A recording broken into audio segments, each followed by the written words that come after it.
Sekarang silakan kepada moderator. Selanjutnya kita buka acara tanya jawab. Barangkali dari hadirin di sini ada yang ingin bertanya. Ya, silakan. Kalau enggak teriak aja, Bu. Oh, biasanya kan bisa ngomong cek. Kalau sudah mana-mana. Ya. Udah nyala, Bu? Kedengaran? Dan ya. Iya. Iya.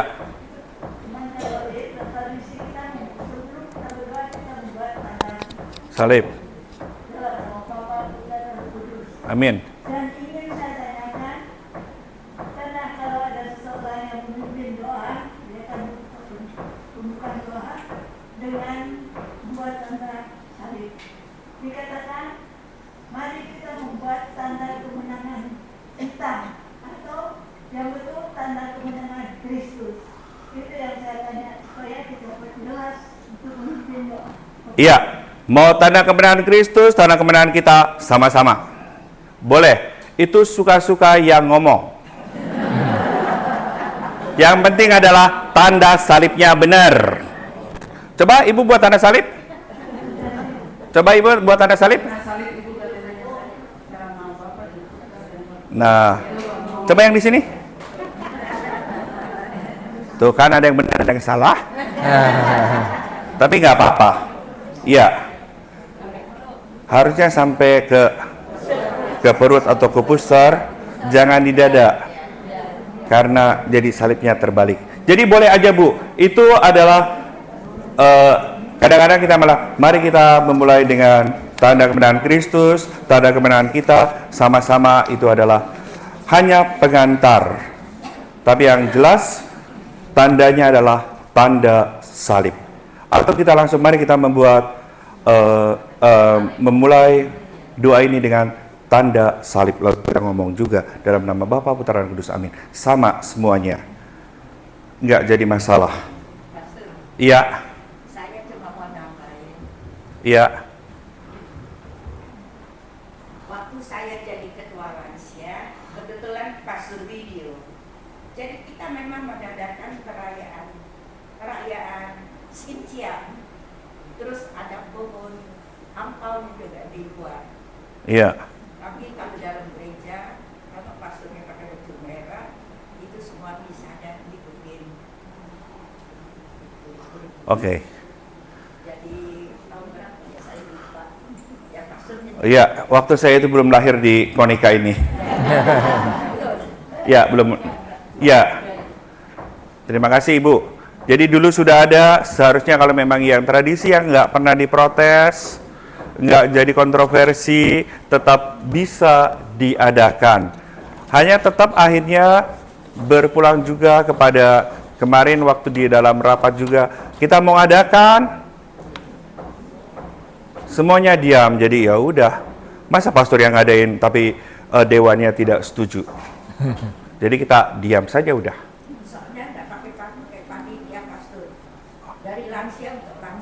Oh, kalau dari lansia untuk lansia nggak jadi masalah. Itu kelompok-kelompok dianggap kelompok kategorial. Iya, terima kasih. Ya, ini saya mohon dijelaskan oleh Mas Aris tentang oskop dan vijen. Setahu saya ya, Romo, kalau oskop itu kan membawai beberapa paroki. Nah, kalau vijen itu setahu saya itu pemimpin kongregasi. Oh iya. Tadi Romo bilang kalau vijen sudah berkata kata apapun tidak bisa ditolak. Iya. Itu saja. Terima kasih. Ini jadi ada salah pengertian. Uskup itu punya wakil, namanya vikaris jenderal. Kalau pemimpin kongregasi itu namanya provinsial. Kalau provinsial memang punya hak atas anggota-anggotanya. Misalnya, provinsial Ordo Salib Suci Pastoral Kepentan, Pastor Aris pindah.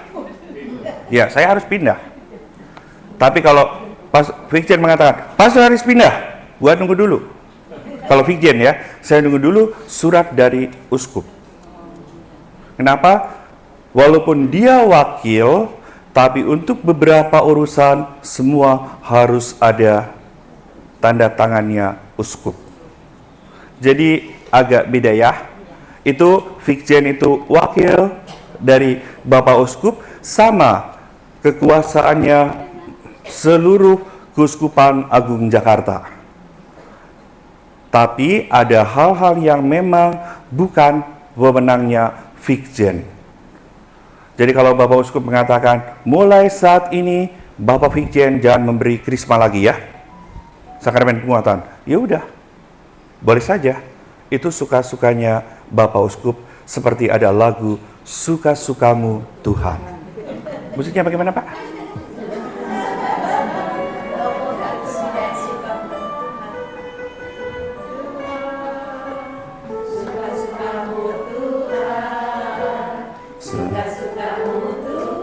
Jadi kalau di keuskupan ini yang paling berwenang adalah tetap Bapak Uskup. Fikjen hanya wakil. Jadi nggak bisa suka-sukanya Fikjen. Atau suka-sukanya pastor juga kagak bisa. Itu lebih parah lagi. Ya, ada hal yang lain? Ya, yang belakang dulu.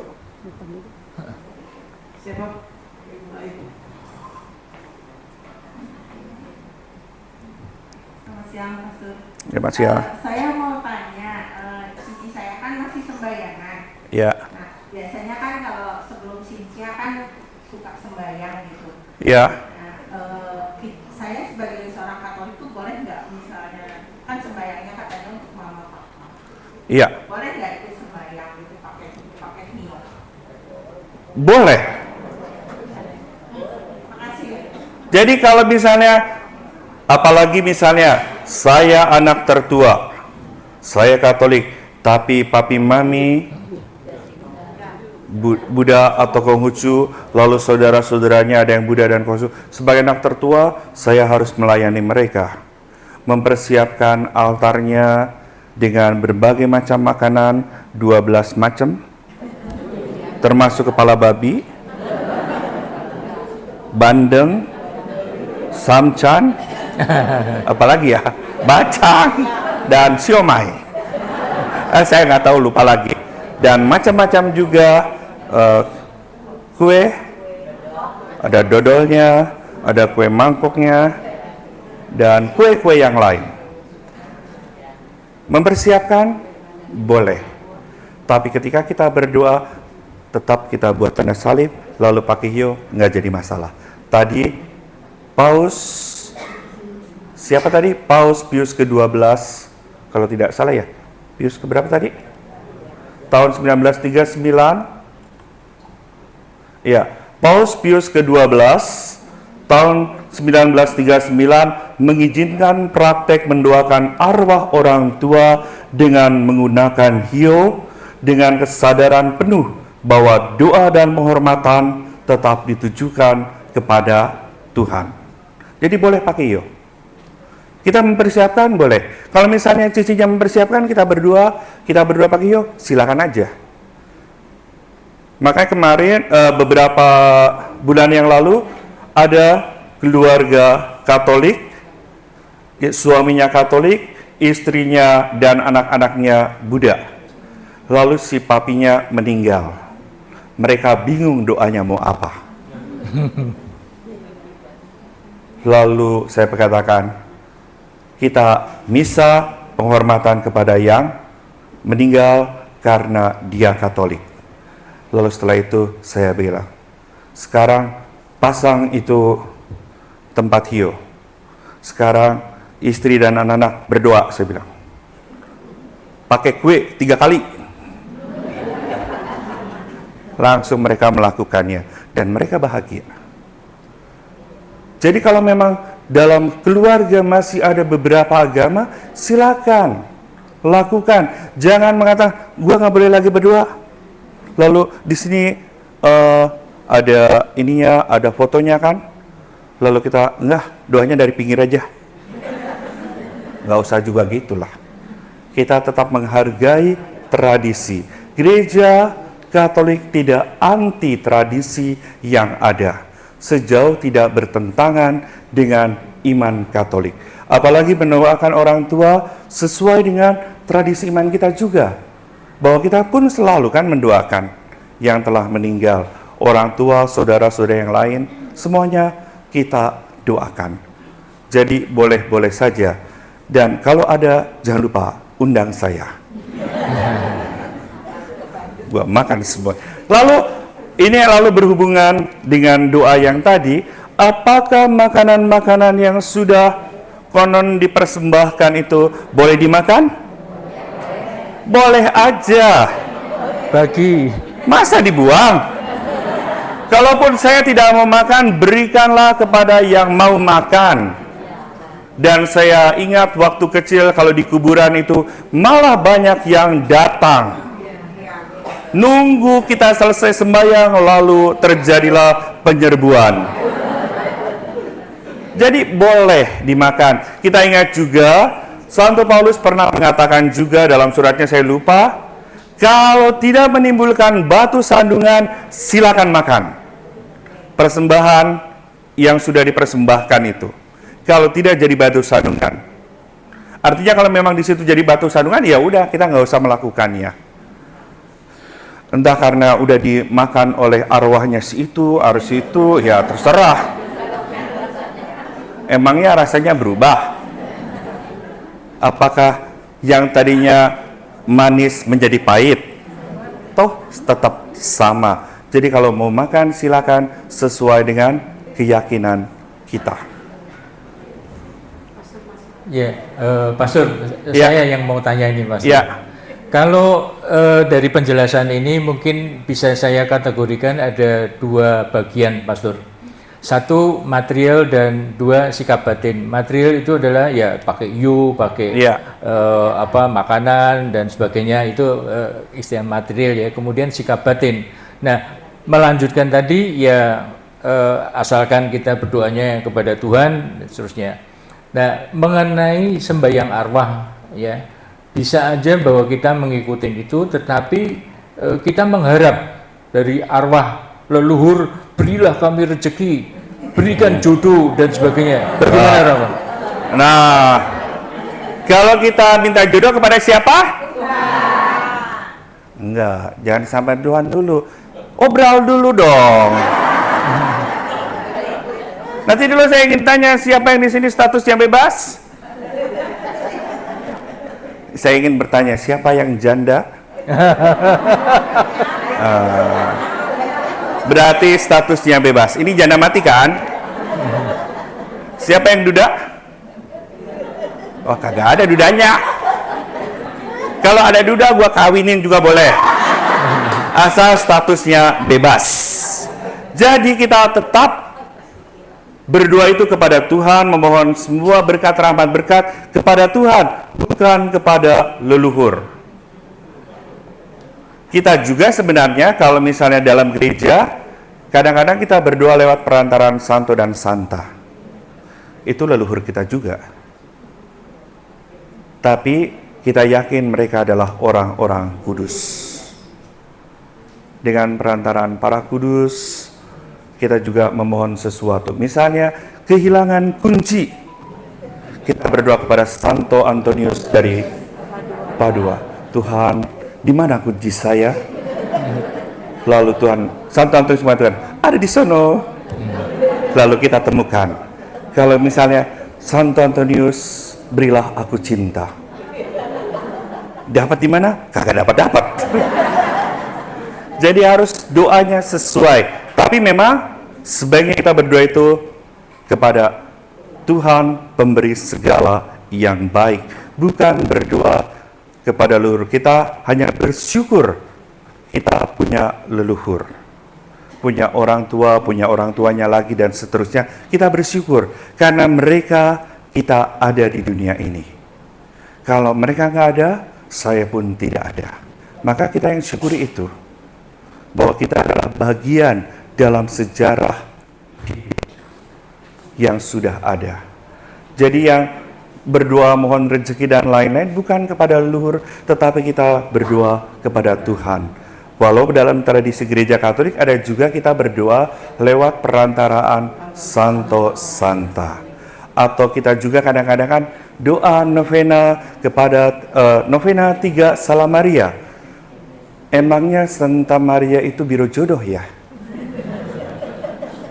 Kenapa setiap kali novena 3 kali Santa Maria doanya mohon jodoh? Jadi kelihatannya Santa Maria itu biro jodoh. Tapi nggak seperti itu juga. Yang penting adalah kita berdoa kepada Tuhan lewat perantaraan. Mungkin kalau lewat perantaraan, kalau termasuk orang yang mungkin sungguh baik, kenapa kadang-kadang kita juga mendoakan, dan kalau dia sudah berbalik di surga, doakanlah kami juga yang masih bersiara di dunia ini. Jadi beberapa hal mungkin oke, tapi enggak semuanya harus berdoa lewat leluhur. Kalau misalnya leluhurnya penjahat, apa kita berdoa lewat leluhur? Dan kalau kita keluarga besar masih merayakan cengbeng, kita ikut juga, tidak jadi masalah. Pak Kehio silakan, mau makan di kuburan silakan, dan seterusnya kuburan. Silakan. Yang penting ada makanannya. Dan ingat, yang dimakan harus makanannya sendiri. Jangan makanan kuburan tetangga. Nanti ribut. Apalagi yang sebelah jauh lagi. Jangan sampai buat keributan gara-gara doa. Kenapa? Cengbeng mendoakan perayaan arwah. Sama seperti kita perayaan arwah orang beriman tanggal 2 November. Nah, orang-orang Tionghoa melakukannya pada hari raya Cengbeng ini. Mendoakan arwah, kenapa? Konon katanya pada hari itulah semua arwah jalan-jalan. Bukan cari makan. Lihat-lihat siapa yang ngedoain gua. Oh, si ini nggak datang. Nanti gua datangin lo dalam mimpi. Nggak juga. Tapi kalau kita lihat film-filmnya kan seperti itu kira-kira. Kan sudah pernah nonton Happy Ghost? Film tahun 90-an waktu saya masih muda. Demi Moore. Itu Ghost. Kalau ini Happy Ghost itu film yang itu. Ya, si Sammo, terus ada yang pakai apa namanya itu? Hu ya? Hu. Pakai hu. Iya, nanti tempel ini. Cabut lagi. Ya. Kalau dalam film itu seperti itu. Tapi tetap ya, kita melakukan doa silakan. Dan membersihkan makam kalau saudara-saudara kita yang Tionghoa kan memang pada saat Cengbeng. Kalau kita sekarang, khususnya saudara-saudara kita warga Santa Monica, sekarang gua promosi Taman Makam Cibadung. Kenapa? Sembahyang apa?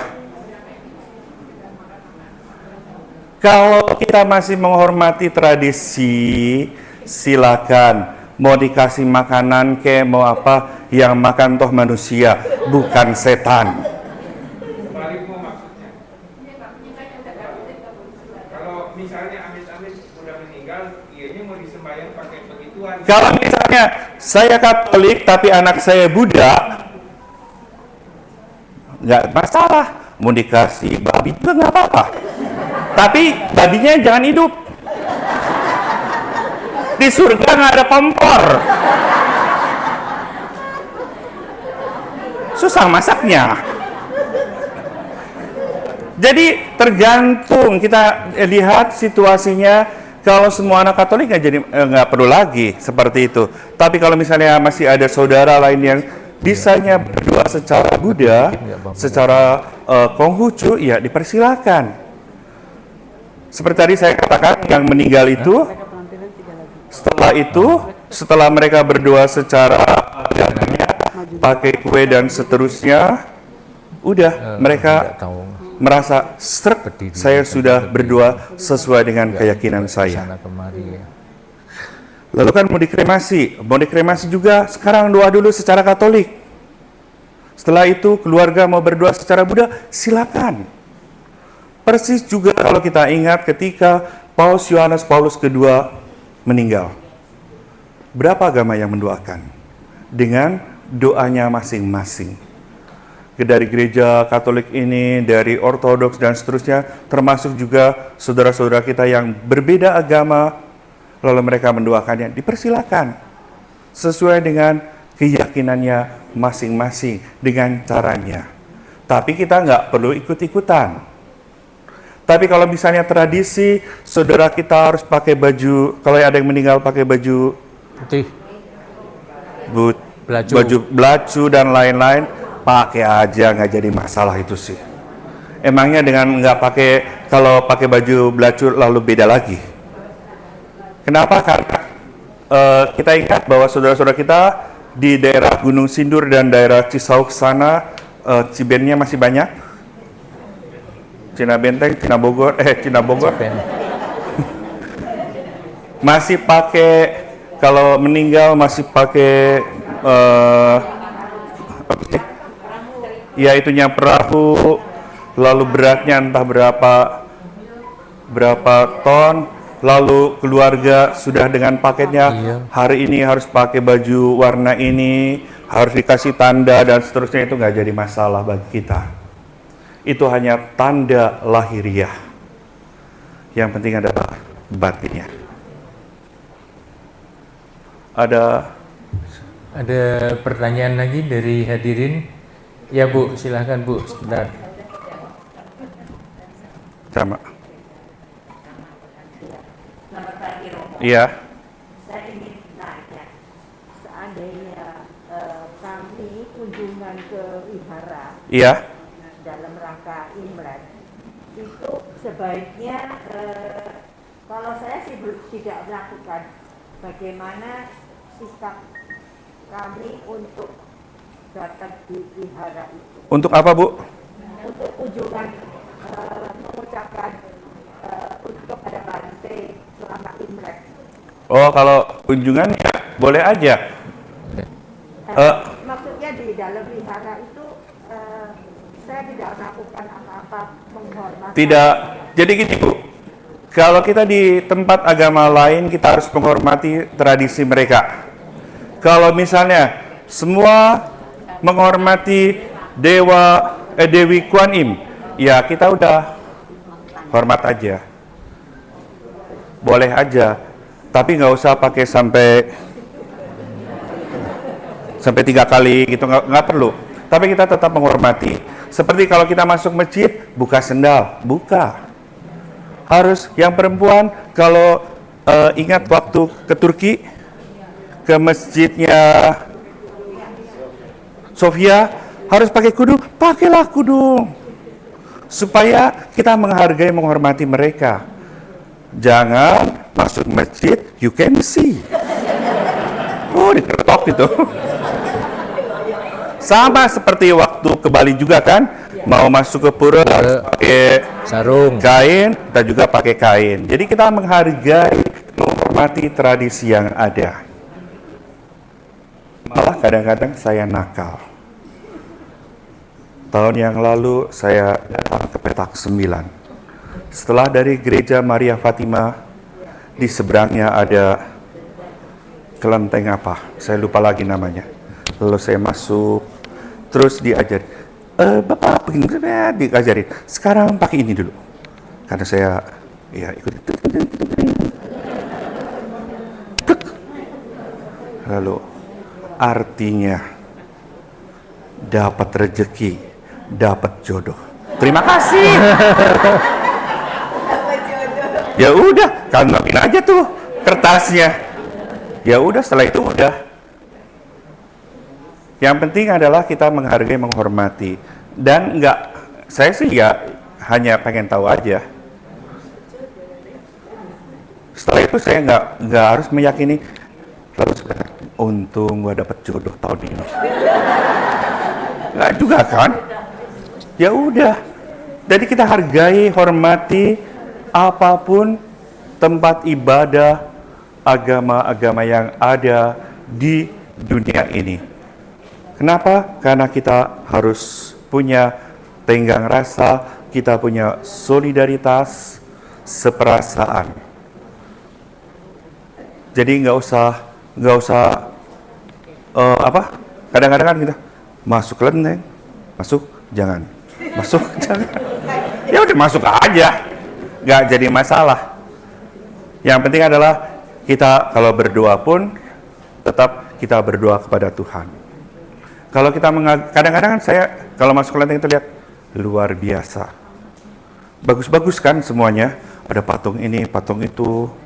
Kadang-kadang saya fotoin semua. Termasuk saya suka dengan patung ada dewa anjing. Lalu di bawahnya ada persembahannya Samchan.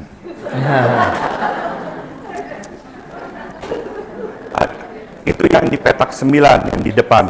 Ada dewa harimau, di depannya Samchan juga. Hebat saya bilang. Tapi itulah tradisi, itulah kepercayaan mereka, kita hargai. Lalu ini nggak boleh nih, ini. Wah, gue entok juga sama orang lain. Tapi mari kita hargai semua yang ada, supaya apa? Dalam perbedaan yang ada, kita bersatu. Kalau kita ngomong tentang cinta kasih, perdamaian, keadilan, nggak ngomongin soal teologi, tentang keyakinan gua, semuanya aman, tentram, dan waktu kecil pun nggak pernah tuh ditanya, agama lu apa sih? Kalau kita main, ya main aja semuanya. Baru sekarang ini saja ada yang ditanya, agamanya apa? Katolik. Nggak bisa main, nggak boleh, katanya. Ya nggak bisa juga. Maka hal-hal seperti ini perlu kita hilangkan. Nggak perlu juga kita harus mengatakan bahwa agama saya yang paling benar, paling ini, nggak perlu. Tapi mari kita semuanya bersikap legowo saja bahwa di dunia ini banyak jalan menuju Tuhan. Banyak jalan menuju ke Roma. Dan gereja Katolik juga mengatakan banyak jalan menuju keselamatan, namun Yesuslah yang menyelamatkan. Lupa. Di luar gereja tidak ada keselamatan pada waktu itu. Extra ecclesia nulla salus. Tapi setelah Konsili Vatikan kedua, gereja memperbaharui diri lalu mengatakan banyak jalan menuju ke Tuhan, namun Yesuslah yang menyelamatkan. Jadi banyak jalan untuk ke sana dengan berbagai macam caranya. Yang paling penting adalah mari kita hargai kebajikan, kebijaksanaan yang ada di daerah setempat. Hari ini Isra Miraj itu hari raya apa ya? Isra Miraj itu hari raya apa ya? Kemana?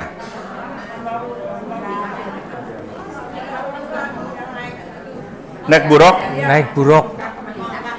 Dari Mekah ke Madinah. Kita hargai. Naik apa? Naik buruk. Maka dulu juga Indonesia punya pesawat buruk.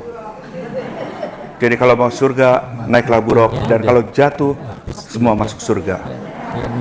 Enggak juga demikian. Satu pertanyaan, Romo. Ini yang saya tanyakan, maaf ini tanya lagi. Tentang tanda salib, Romo.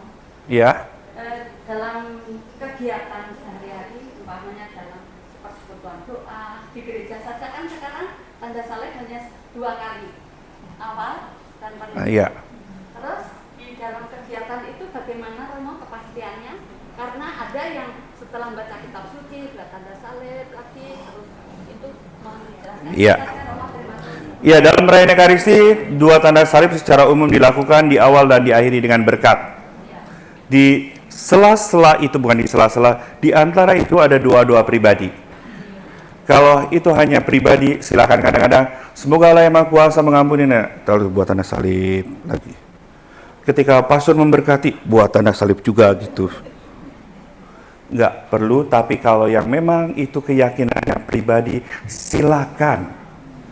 Tapi jangan ngajak-ngajak, ini loh yang paling benar. Enggak, yang benar itu hanya membuat 2 kali tanda salib di awal dan di akhir perayaan. Yang di tengah-tengah itu mau doa setelah komuni kita buat tanda salib lagi sendiri, silakan. Enggak ada larangan. Doanya enggak sah atau misalnya kalau enggak buat tanda salib doanya enggak sah. Suka-sukanya Tuhan itu. Boleh. Jadi kalau yang tanda salib di luar yang kebiasaan itu adalah produknya sebelum Konsili Vatikan kedua. Dulu memang banyak sekali tanda salib dibuat. Pastor juga buat tanda salib bukan hanya 2 kali sebenarnya. Ketika memberkatin pun buat tanda salib. Ketika di sini pun buat tanda salib lagi. Injil. Tanda salib di mana lagi ya? Udah. Tapi itu kan nggak jadi masalah. Kenapa itu pribadi? Jadi yang umum hanya 2 kali, yang pribadi silakan Anda membuat tanda salib sejauh itu semakin membuat Anda beriman. Tapi jangan ngajak-ngajak orang lain. Kenapa? Itu adalah hal-hal yang pribadi. Tapi secara keseluruhan, secara perayaan hanya 2 kali. Buat tanda salib juga ketika sebelum membaca Injil, pastor pun membuat tanda salib di Evangeliarum. Jadi bukan di dalam kitab suci, tapi dalam buku bacaan khusus. Jadi hal-hal seperti itu bisa ya. Kalau yang saudara-saudara kita dari Jawa, kita ingat perayaan arwah 3, 7, 40, 100, setahun, 2 tahun, 1000 atau 3 tahun. Ini dalam gereja semesta itu kagak ada. Tapi ini adalah tradisi setempat, khususnya di sekitar Pulau Jawa. Di Sumatera Utara nggak ada peringatan-peringatan seperti ini. Waktu saya tugas di Sumatera Utara pun nggak ada.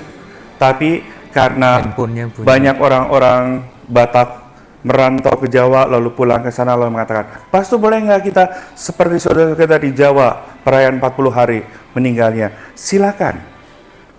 Jadi inilah tradisi yang bagus. Kenapa? Karena kita ingat dalam 2 Makabe, Yudas Makabe pun mendoakan saudara-saudaranya yang mati di medan perang. Sejak itulah, bukan sejak itu, jadi tradisi gereja mempersilahkan. Doa untuk yang meninggal itu sebenarnya juga nggak perlu pada tanggal yang pasti. Misalnya, hari ini jam 11 meninggal. Lalu peringatan 1 tahun kemudian harus jam 11 lagi. Kalau nggak sah, pastor. Nggak perlu juga seperti itu. Yang penting adalah mari kita mengenang saudara kita yang 1 tahun yang lalu dipanggil Tuhan. Tanggalnya persis silakan. Beda beberapa hari pun nggak jadi masalah. Kenapa? Karena Tuhan tahu apa yang kita maksudkan. Jadi seperti itu nggak perlu sampai merengek-rengek, "Pastor, tanggalnya sekian." Buahnya yang pusing. Kenapa? Karena ada umat juga yang selalu pengennya tanggal. Lalu kalau saya sedang iseng, emang meninggalnya jam berapa? Jam 2 pagi kan? Kita bisa jam 2 pagi aja ya. Capek deh. Yuk. Udah 10:04 Romo. Ya, oke. Ya, terima kasih Romo Haris. Banyak informasi dan pencerahan menurut iman Katolik ya, Romo Haris akan meninggalkan ruang ini karena harus mempersiapkan misa. Dan selanjutnya Bu Elina. Baik, terima kasih pada Pastor Haris Anjaya OSC dan Bapak Sudibyo yang sudah menjadi moderator. Kita beri aplaus yang mulia.